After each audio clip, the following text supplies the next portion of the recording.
Coffee Break English Season 2, Episode 7. Welcome back to Coffee Break English. My name's Mark. Hi everyone, my name's Josie. How are you today, Josie? I'm fine, thanks, Mark. How are you? Yeah, very well and excited about today's episode. Yes, me too, because today we're off to an interesting island. Sounds good. What about our language topic for today? Is there a particular point that we're going to be looking at? There is, Mark. Today we are going to be focusing on articles. So these are these little words, a and the. We're going to look at when to use them correctly. Perfect. Let's get on with the lesson then.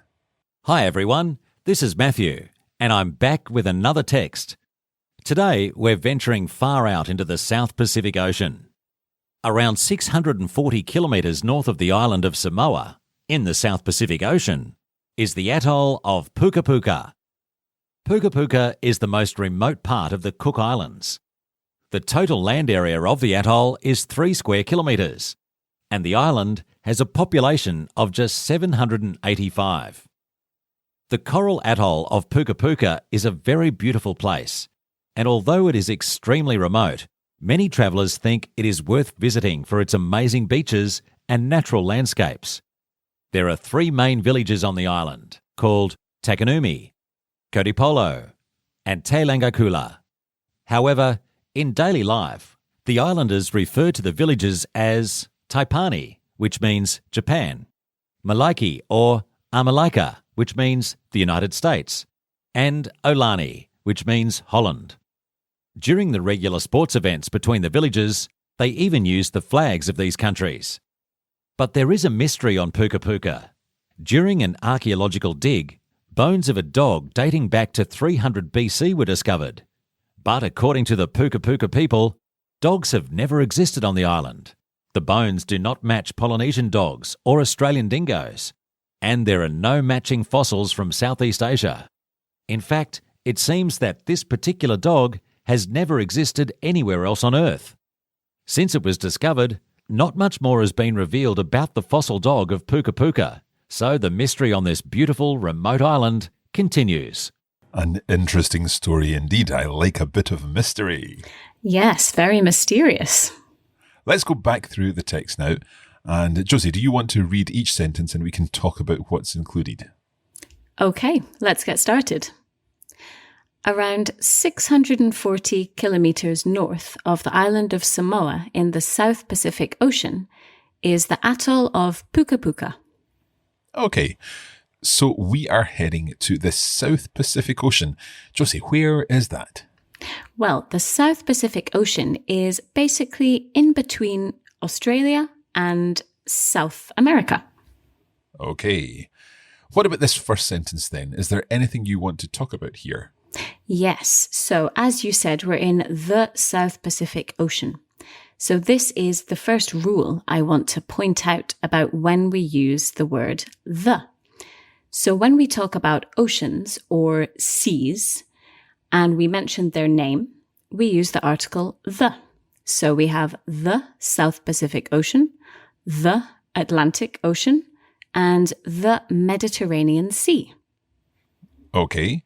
And as this text continues, we'll be seeing some other examples of this and also some exceptions. That's right. This topic of articles can be a little bit difficult and there are many rules, but today we will point out a few of them. Sounds good.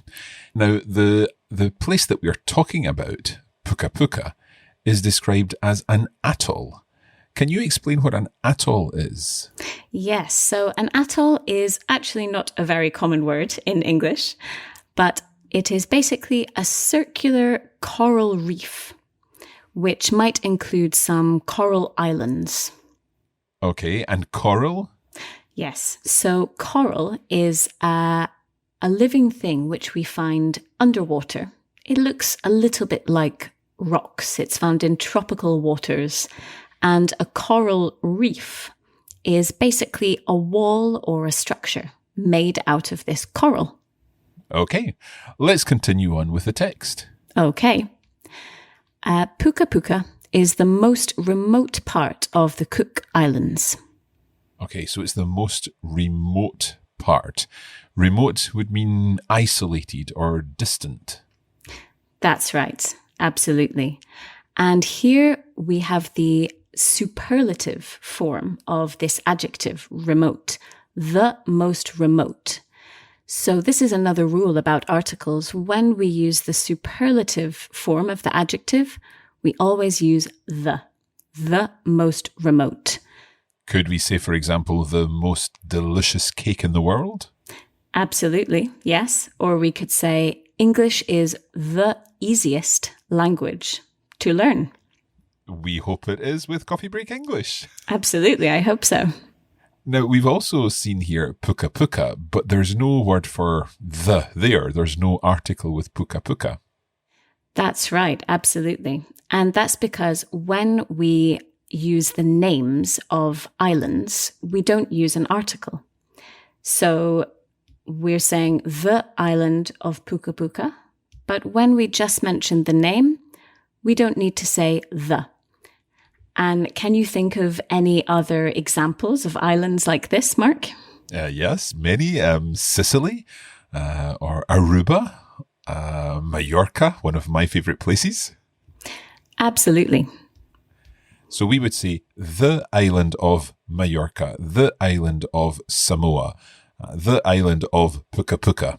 But if we're just talking about the island itself, we just call it by its name.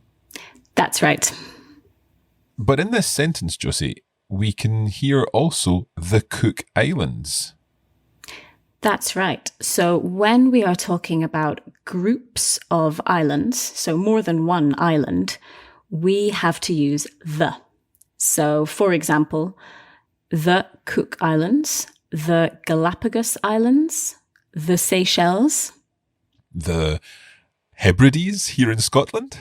That's right. These are our local islands. Okay. So let's find out more about Puka Puka then. Okay. The total land area of the atoll is 3 square kilometers, and the island has a population of just 785. So that means that only 785 people live on the island. That's right. So it's quite small. Let's continue. The coral atoll of Puka Puka is a very beautiful place. And although it is extremely remote, many travellers think it is worth visiting for its amazing beaches and natural landscapes. Okay, so Puka Puka is very beautiful, and it's also described as extremely remote. What does extremely mean, Josie? Yes, so extremely means very, very. So it's very, very remote. Okay, very, very remote. And many travellers think it's worth visiting. That's an interesting expression. Yes, we have seen this expression before, a few episodes ago. So what does worth mean, Mark? It means something has value. So it's worth learning English because it's very useful. Absolutely. So to be worth, to have value. So it's worth visiting. There is value in visiting Puka Puka, even though it's very remote. And why is it worth visiting? For its amazing beaches and natural landscapes. Good. And there are other reasons too. Let's continue. Okay. There are 3 main villages on the island called Takanumi, Kotipolo, and Te Langakula. Okay. So 3 main villages. That's interesting. Yes. So main is a synonym for principal. It's another word for principal. Okay. So like the most important one. Absolutely. So for example, we talk about the main entrance of a building, which means the principal entrance, the most important one that everyone uses. Okay. Or could we talk about a main road? That's right. So that means a big, important road. Okay. So the main villages are called Takanume, Kotipolo, and Te Langai Kula, but they've got different names in everyday life. They have. Let's find out about them. However, in daily life, the islanders refer to the villages as Taipani, which means Japan, Malike or Amalika, which means the United States, and Olani, which means Holland. Okay, so they are referred to by these names, which are names of countries. Let's talk about the articles here. Yes, so for most countries, we do not need to use an article. So we have Japan and Holland without an article. We don't say the Japan, the Holland. But when it comes to the United States, we do use an article. We do. The reason for this is that the United States contains a common noun. So states is a noun. Other examples of countries like this include the United Kingdom. Kingdom is a noun. And the Czech Republic. So republic is a noun as well. Okay. Now, Holland is sometimes known as the Netherlands. That's right. This is sort of another exception. And this is because the Netherlands is plural. So the Netherlands, which means the Low Countries, we use the article here. Good. Okay. Anything else in this sentence? Yes. So earlier on in the sentence, before these countries, we have the islanders refer to the villages.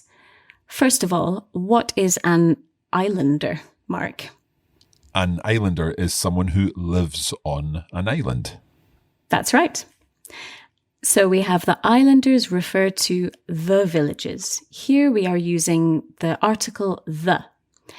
And this is because the first time that we mentioned these villages, we didn't use an article. We said there are 3 main villages. And this is because it's the first time we're mentioning them. But now that we know which specific villages we're talking about, we can use the. The makes things more specific. Exactly. So, for example, if I said, I saw a dog yesterday, that's not yet specific. But if I say, the dog was very big, I'm being specific about which dog I saw yesterday. Absolutely. Let's go on and find out a little more about the villages. Okay. During the regular sports events between the villages, they even use the flags of these countries. Okay, why do we say the flags here? Well, we say the flags because we know which flags we're talking about. We've already named these countries. They're Japan, the United States, and Holland. So they are flags of specific countries, specific flags. Good. Okay, we're going to take a short break there. We'll be back in just a moment. Welcome back. Today we are in the South Pacific Ocean on the island of Puka Puka. But there's something strange about this island, isn't there, Josie? Yes, there is a mystery on Puka Puka. During an archaeological dig, bones of a dog dating back to 300 BC were discovered. But according to the Puka Puka people, dogs have never existed on the island. Okay, right. An archaeological dig. Now, archaeology is the study of human activity by finding objects from the past in the ground. Yes, usually in the ground. So an archaeological dig, the verb to dig means to move earth. And we usually do this with a tool or maybe with our hands, and usually to make a hole. And in this case, a dig, an archaeological dig, it's being used as a noun to describe this event.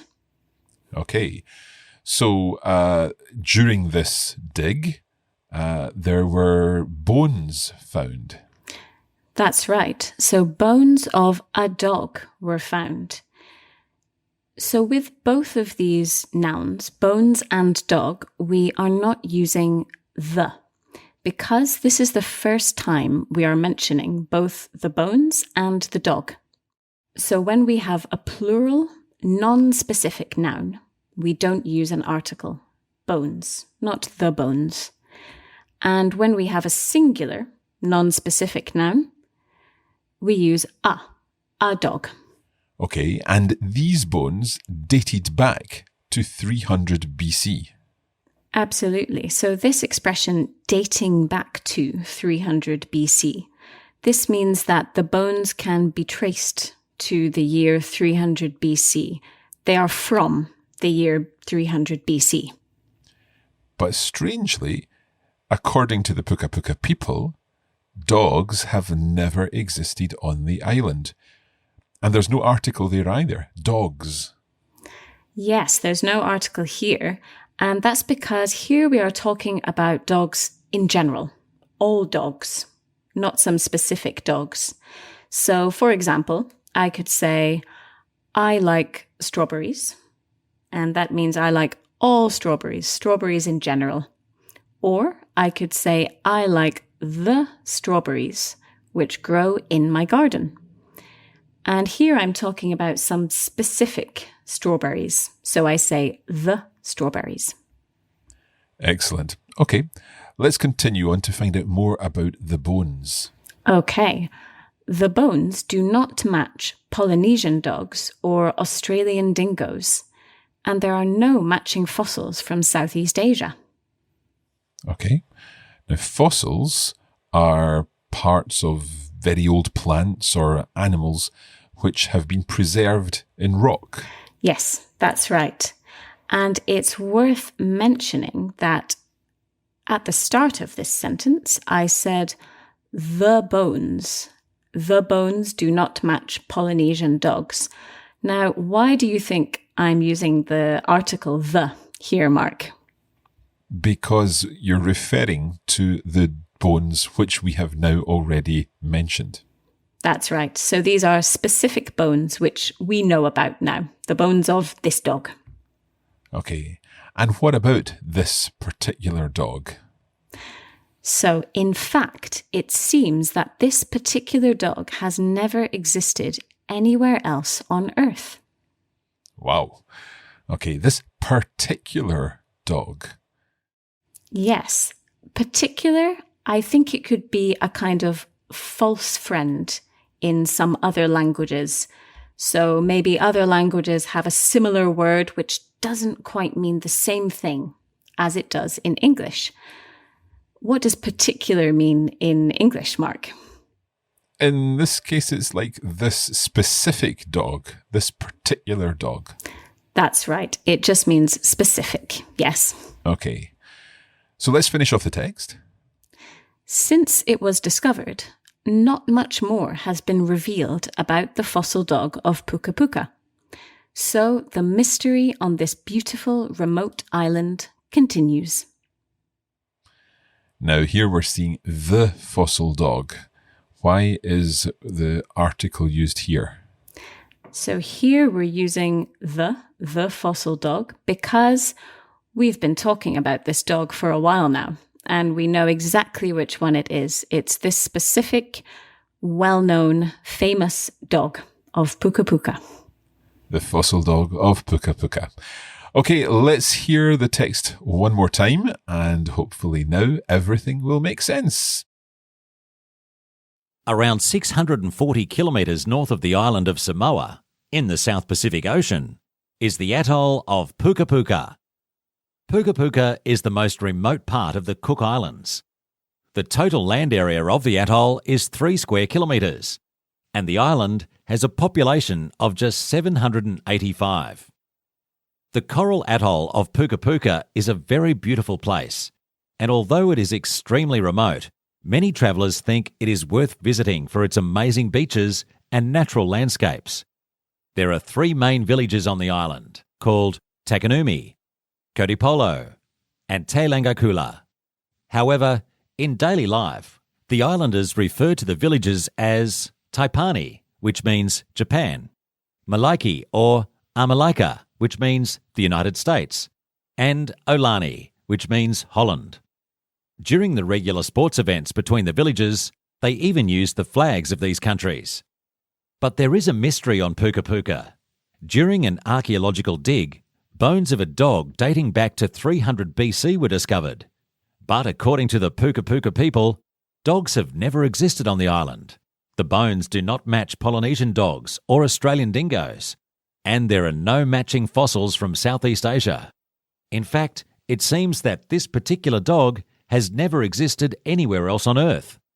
Since it was discovered, not much more has been revealed about the fossil dog of Puka Puka, so the mystery on this beautiful remote island continues. Very interesting today. I enjoyed learning about the fossil dog of Puka Puka.